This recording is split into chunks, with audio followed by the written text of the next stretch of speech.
Very much to the chagrin of U.S. officials. Meanwhile, the watchword for the war from Washington is a very precise word, and that is caution. But more optimistic words are coming from the commander of one of the aircraft carriers in the Persian Gulf, Rear Admiral John Kelly. The commander of the USS Abraham Lincoln, the carrier battle group in the Persian Gulf, believes the war will be won swiftly. CNN's Kira Phillips is embedded aboard the USS Abraham Lincoln. Joint Chief of Staff General Richard Myers said yesterday that the U.S. was approaching large-scale operations. Well, welcome to shock and awe from the USS Abraham Lincoln. Let's take a look at these pictures from not long ago when the first strikes began.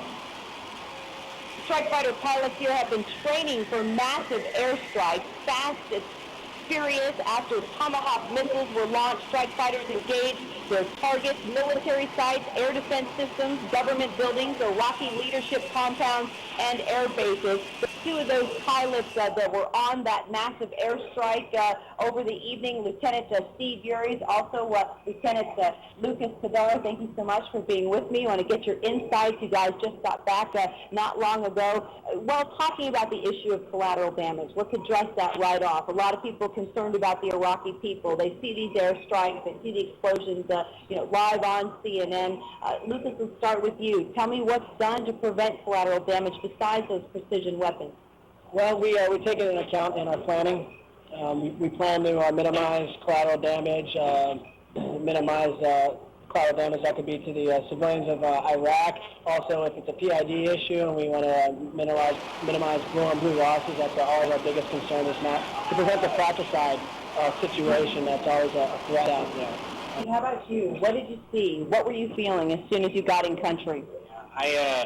I was amazed at the sheer size of this operation, the number of people talking on the radio, but also for the hour prior to us getting in country and dropping our bombs, explosions, as far as I could see, going off probably 2 or 3 every second for a full hour. It was quite amazing. I've never seen anything like it. Although you were in the threat envelope, did you realize, at what point did you realize what Operation Iraqi Freedom is all about? What is it all about to you? The regime, we know they have weapons.